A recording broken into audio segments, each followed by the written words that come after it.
সবাইকে স্বাগত জানাচ্ছি সময় টেলিভিশনের নিয়মিত আয়োজন ফেসবুক লাইভে। সঙ্গে আছি আমি মাসুদুর রহমান। আজকে আমরা এমন একটি বিষয় নিয়ে আলোচনা করব যেটি আসলে সবার মুখে মুখে। এমন একটি এলাকা যে এলাকায় দিন কিংবা রাত, ভোর কিংবা সকাল সবসময় অপরাধ সংগঠিত হয় এবং মানুষ আতঙ্ক থাকে যে কখন কি ঘটে যায়। এক রাস্তায় পুলিশ অভিযান করলে অপর রাস্তায় হয় ছিনতাই, খুন এবং ডাকাতির মতো ঘটনা। এমনই এক অপরাধ প্রবণ এলাকা যেটি আসলে পরিণত হয়েছে অপরাধের রাজধানী হিসেবে। সেই মোহাম্মদপুর নিয়ে আমরা আজকে আলোচনা করব। তার আগে এই বিষয়ে একটি প্রতিবেদন তৈরি করা আছে, সেটি দেখে আসতে চাই।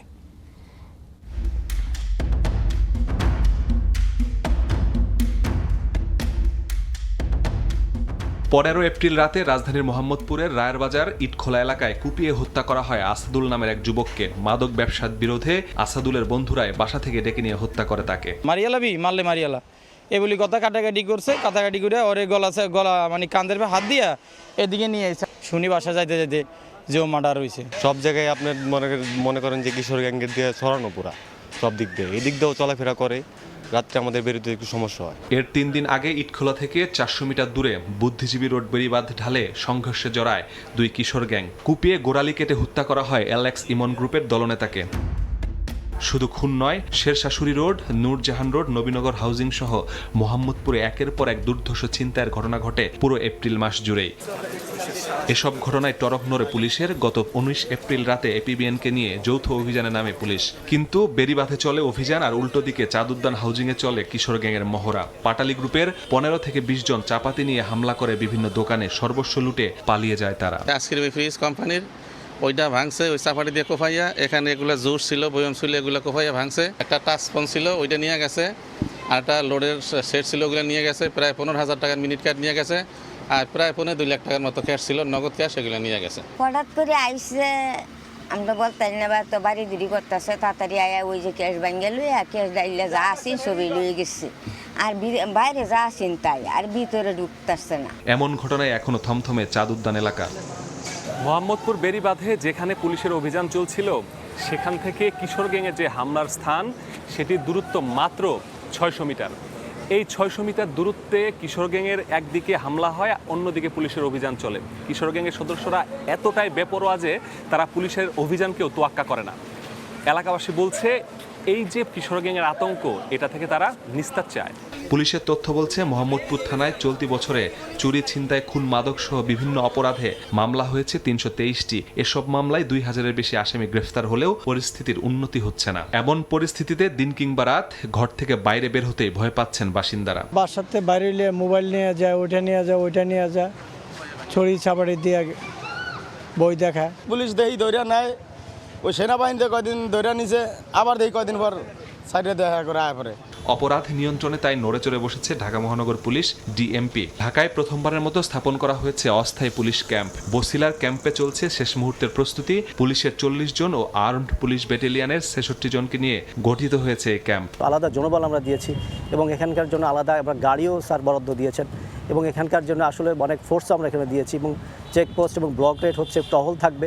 আমরা আশা করছি এবং সকলের সহযোগিতা নিয়ে আমরা এলাকার অপরাধ দমন সেটা আমরা করতে সক্ষম হব। ঢাকায় সবচেয়ে অপরাধ প্রবণ এলাকায় অস্থায়ী ক্যাম্প স্বস্তি ফেরাতে পারবে কিনা সেটি এখন দেখার অপেক্ষায় এলাকাবাসী। মাসুদুর রহমান, সময় সংবাদ, ঢাকা।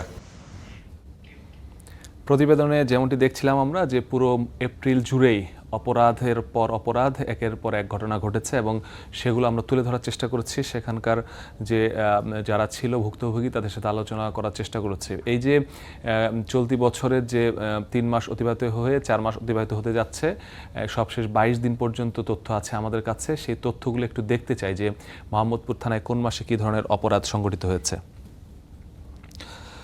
জানুয়ারি মাসে 90টি মামলা হয়েছে এবং ফেব্রুয়ারিতে মাসে 69টি মামলা হয়েছে, মার্চ মাসে 90টি, এপ্রিল মাসের প্রথম 22 দিনে হয়েছে 74টি মামলা, মোট মামলা 323টি।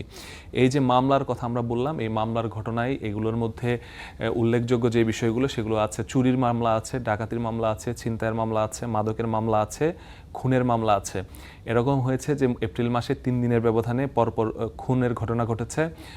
একদিকে খুন হয়, একদিকে চুরি হয়, একদিকে ছিনতাই হয়, এমনও ঘটেছে একই দিনে সব ধরনের অপরাধ একই সাথে ঘটেছে।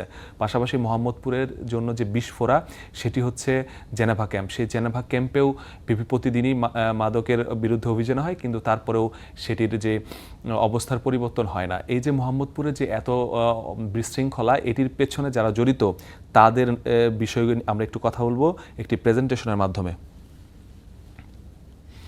মোহাম্মদপুরে এখন পর্যন্ত ঢাকা মহানগর পুলিশ ডিএমপির পক্ষ থেকে সম্প্রতি একটা জরিপ করা হয়েছে এবং গোয়েন্দা প্রতিবেদন তৈরি করা হয়েছে। সেই গোয়েন্দা প্রতিবেদনে 16টি কিশোর গ্যাংয়ের নাম উঠে এসেছে। সেই কিশোর গ্যাংয়ের নামগুলো যদি আমি একটু বলি: ডাইলা গ্রুপ, টক্কল্লৌ group, Patali group, Gangchil group, viral king, বাত রাসেল গ্রুপ, অ্যালেক্স ইমন, লৌঠেলা, কবজি কাটা Anwar, army Aslam Nabi, Arman Shahrukh group, Akbar group, star bond, Falan group, level high. এই যে গ্রুপগুলোর নাম, এগুলো কিন্তু ডিএমপির গোয়েন্দা প্রতিবেদনে উঠে এসেছে এবং সবশেষ যে মারামারিটি হয়েছে সেটি হচ্ছে অ্যালেক্স ইমন এবং আরমান শাহরুখ গ্রুপের মধ্যে হয়েছে এবং তাদের দুই গ্রুপের সংঘর্ষের কারণেই কিন্তু ইমনকে হত্যা করা হয়েছে। আর সবশেষ যেই ঘটনাটি ঘটেছে চাঁদউদ্দিন হাউজিংয়ে, যেদিন পুলিশের অভিযান চলছিল, সেখানে পাটালি গ্রুপের 15 থেকে 20 জন এসে ছিনতাইয়ের ঘটনা ঘটেছে। এই যে এই গ্রুপগুলোর কথা আমরা বললাম, এই গ্রুপগুলোর প্রত্যেকটি গ্রুপেই 2024 সালের আগস্টের পর থেকে প্রত্যেকটির যে দলনেতা, সেই প্রত্যেকটি দলনেতাকেই গ্রেফতার করা হয়েছিল এবং অনেকে এখনও কারাগারের অন্তরীণ রয়েছেন। তারপরেও জামিনে বেশিরভাগ গ্রুপের যে দলনেতা তারা বেরিয়ে হয়ে এসে আবারও কিন্তু একই ধরনের কাজে তারা জড়িয়েছে এবং সেগুলো হচ্ছে চাঁদাবাজি, ছিনতাই, খুন, মাদক সহ নানা ধরনের অপরাধে এরা জড়াচ্ছে। এবং এই কিশোর গ্যাংয়ের যেই হোতারা, এই হোতার ক্ষেত্রে যেটি দেখা গেছে যে প্রত্যেকবারই আমরা দেখেছি বিভিন্ন ক্ষমতাসীনদের ছত্রছায়ায় এই কিশোর গ্যাংগুলো গড়ে উঠেছিল। গত 17 বছরে আমরা দেখেছি আওয়ামী লীগের বিভিন্ন নেতাকর্মীর নামে, বিশেষ করে সে এলাকার প্রভাবশালী নেতা জাহাঙ্গীর কবির নানক সহ স্থানীয় যে সকল কাউন্সিলর রয়েছে, আবুল কাশেম সহ হাশেম এবং হাসু কাউন্সিলরের নাম এসেছে এই কিশোর গ্যাংয়ের পরিচালনার ক্ষেত্রে। তো বারবারও গোয়েন্দা প্রতিবেদনে এই নামগুলো এসেছে এবং পরবর্তীতে আমরা দেখেছি যে 5 আগস্টের পরে এমন দুটি গ্রুপের তথ্য বারবারও সামনে এসেছে। সেটি হচ্ছে কিলার বাদল গ্রুপ এবং পিচ্চি হেলাল, শীর্ষ সন্ত্রাসী পিচ্চি হেলালের নাম বারবারও এসেছে। এরাই আসলে এই কিশোর গ্যাংগুলোর মদত দেয় এবং আরও বেশ কিছু সময় আমরা দেখেছি যে কখনো ক্ষমতাসীন যেই ক্ষমতায় থাকে সেই ক্ষমতাসীন দলের বিভিন্ন ওয়ার্ড এবং ইউনিটের যেই নেতাকর্মীরা থাকে তারা এই গ্যাংগুলো পরিচালনা করে। তো এই যে নতুন সরকার গঠন করেছে, তাদের নেতাকর্মীরা এই গ্যাংয়ের সাথে জড়িয়ে পড়েছে কিনা গোয়েন্দা তথ্যে এখনও কিছু নাম এসেছে যারা বহিষ্কৃত এবং ক্ষমতাসীন দলের বিভিন্ন ইউনিটের বহিষ্কৃত নেতাকর্মীদের নাম আসছে। এবং কিছুদিন আগে সিকেডি হাসপাতালে আমরা দেখেছি চাঁদাবাজির ঘটনায় একজন সাবেক যুবদল নেতার নাম এসেছে এবং তিনি অ্যারেস্ট হয়েছেন। তো এরকম বিভিন্ন রাজনৈতিক দলের নেতারা যারা বহিষ্কৃত হয়েছেন বা দলের গুরুত্বপূর্ণ পদে নেই, তারা বিভিন্নভাবে এই গ্যাংগুলোকে তারা ভরণ পোষণ করেন এবং অনেক সময় দেখা গেছে যে পতিত আওয়ামী সরকারের সময় যারা এই গ্যাংগুলো চালিয়েছেন তারাও আবার বিভিন্নভাবে বিদেশ থেকে বসে এই গ্যাংগুলোকে নিয়ন্ত্রণের জন্য যারা এখন নিয়ন্ত্রণ করছে তাদের সাথে যোগাযোগ করেছে। এবং কিলার বাদলকে আমরা দেখেছি যে এর আগেও সে আওয়ামী লীগের বিভিন্ন নেতাকর্মীর সাথে তার ছবি দেখা গেছে এবং সে এলাকায় বিভিন্ন ধরনের অপকর্ম করেছে। কিলার বাদল গ্রুপ এখন আবারও এই মোহাম্মদপুরে সক্রিয় হয়েছে এবং তারা এই আরমান শাহরুখ গ্রুপের সাথে মারামারি এবং অ্যালেক্স ইমন গ্রুপের সাথে তাদের যে দ্বন্দ্ব সেটি কিন্তু আমরা প্রকাশ্যে এসেছে। এবং এই 3 গ্রুপের যে দ্বন্দ্ব, সেই দ্বন্দ্বের কারণে একটি খুন হয়েছে এবং মোহাম্মদপুরের যে বেরিবাঁধ, সেই বেরিবাঁধ থেকে পুরো বাস স্ট্যান্ড পর্যন্ত যে রাস্তাটি, সেই রাস্তায় এখন 3 থেকে 4 লেন দখল করে ফুটপাতে দোকানে বসিয়ে চাঁদাবাজি হয় এবং এগুলো বিভিন্ন সন্ত্রাসী গ্রুপের পক্ষ থেকে এই চাঁদাটা তুলে এবং এই চাঁদার কারণেই বিভিন্ন ধরনের খুন ঘটনা ঘটছে।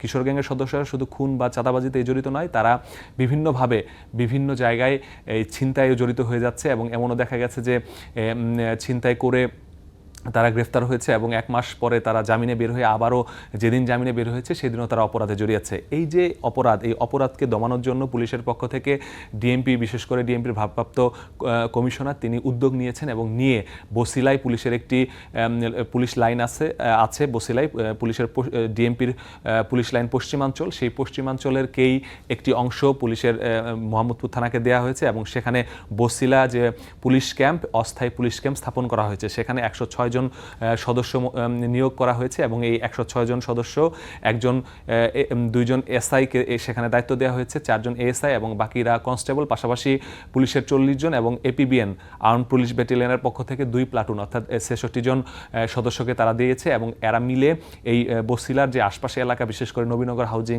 চাঁদ উদ্যান হাউজিং, সাত মসজিদ হাউজিং, পুতুরাগ নদীর ওয়াকওয়ে, ঢাকা উদ্যান, চন্দ্রিমা উদ্যান, এই জায়গাগুলো যেগুলো রয়েছে এই জায়গাগুলো খুবই অপরাধপ্রবণ, পাশাপাশি অপরদিকে রায়ের বাজার, বুদ্ধিজীবী রোড, পাশাপাশি রায়ের বাজার, সাদেক খান রোড, এই রুটগুলো রয়েছে, এই রুটগুলোকে ক্রাইম জোন হিসেবে চিহ্নিত করে বসিলা ব্রিজের নিচে এই জায়গাগুলোকে তারা ক্রাইম জোন হিসেবে প্রায় 25 থেকে 30টি স্পট তারা নির্ধারণ করেছে, যেখানে তারা প্রতিনিয়ত এই ধরনের অপরাধ কর্মকাণ্ড হয় এবং সেই ক্রাইম স্পটগুলো তারা নির্ধারণ করে বসিলা ব্রিজের নিচে এখন পর্যন্ত তারা স্থায়ী চেকপোস্ট বসিয়েছে এবং সেই স্থায়ী চেকপোস্টে তারা 24 ঘন্টা নজরদারি করবে। পাশাপাশি এরকম আরও এই যেই ক্রাইম স্পটগুলো রয়েছে সেগুলোতে আরও চেকপোস্টের মাধ্যমে তারা অপরাধ নিয়ন্ত্রণের চেষ্টা করবে, পাশাপাশি টহল দিবে এবং ব্লক রেড যেটি হয় সেটি রাতের পাশাপাশি দিনেও তারা দিবে, দিয়ে এ ধরনের অপরাধীকে তারা আইনের আওতায় আনবে। তারা আশা করছে যে এই অস্থায়ী ক্যাম্পের মাধ্যমে মোহাম্মদপুরে যে অপরাধ অনেক বেশি বেড়ে গেছে সেটি কিছুটা হলেও তারা নিয়ন্ত্রণ করতে পারবে।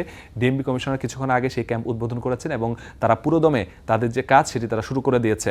তো এলাকাবাসী এখন এটি আসলে দেখার অপেক্ষায় আছে যে ডিএমপির পক্ষ থেকে যে উদ্যোগটি নেওয়া হলো এটিকে আসলে সুফল দেখবে নাকি মোহাম্মদপুর আবারও আগের অবস্থায় ফিরে যাবে, সেই বিষয়টি আসলে এখন দেখার অপেক্ষায়। তো আজকে আমরা আলোচনা করলাম অপরাধের রাজধানী মোহাম্মদপুর নিয়ে। সামনে আবারও কোনো বিষয় নিয়ে আপনাদের সামনে হাজির হব, ততক্ষণের জন্য বিদায় নিচ্ছি। সঙ্গে থাকুন সময়ের।